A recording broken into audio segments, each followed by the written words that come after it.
महादेव मुंडे खून प्रकरणाला 25 महिने उलटून गेलेले आहेत आणि SIT स्थापन करून 3 महिने झालेले आहेत। आपल्यासोबत आहेत महादेव मुंडे यांच्या पत्नी ज्ञानेश्वरीताई मुंडे।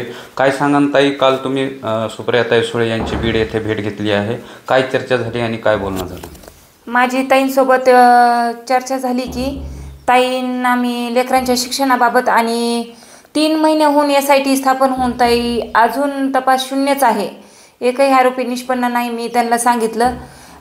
मग त्यांनी तात्काळ SP सरांना फोन केला।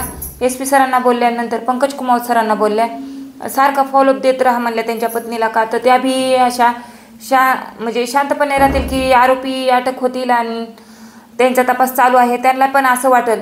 पण तपास चालू आहे, आम्हाला बी असं म्हणजे तपास चालू आहे हे माहिती आहे, पण आरोपी कधी अटक करणार हा मोठा प्रश्न आहे।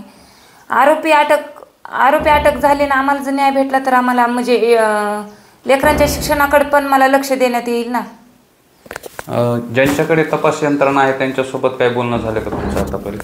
म्हणजे ज्यावेळेस माझा 17 सप्टेंबर रोजी जॉब झाला त्यावेळेसच मी पंकज कुमार सरांना बोलले, त्याच्यावर काही माझा त्यांच्याशी संपर्क नाही। पण माझ्या भावाला थोडं फॉलोअप देत राहते साबळे सर, पण त्याच्यावर मी समाधानकारक नाही, कारण ज्यावेळेस आरोपी अटक होतील आणि ज्यावेळेस मला न्याय भेटेल त्यावेळेसच मी समाधानकारक राहील। मुख्यमंत्री साहेब शिरसाळ्याला येणार आहेत कार्यक्रमानिमित्त, त्यावेळेस तुम्ही त्यांना भेटणार आहात का?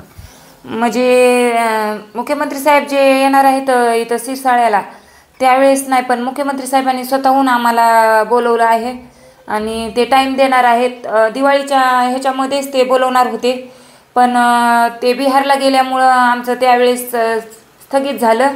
पण आता ह्या 10 ते 15 दिवसात मुख्यमंत्री साहेब टाईम देतील आणि आम्ही त्यांना भेटून येतो। ह्या होत्या ज्ञानेश्वरीताई मुंडे आणि लवकरच त्या मुख्यमंत्री यांची भेट घेणार आहेत। दक्ष वार्तासाठी विकास वाघमारे, परळी, बीड।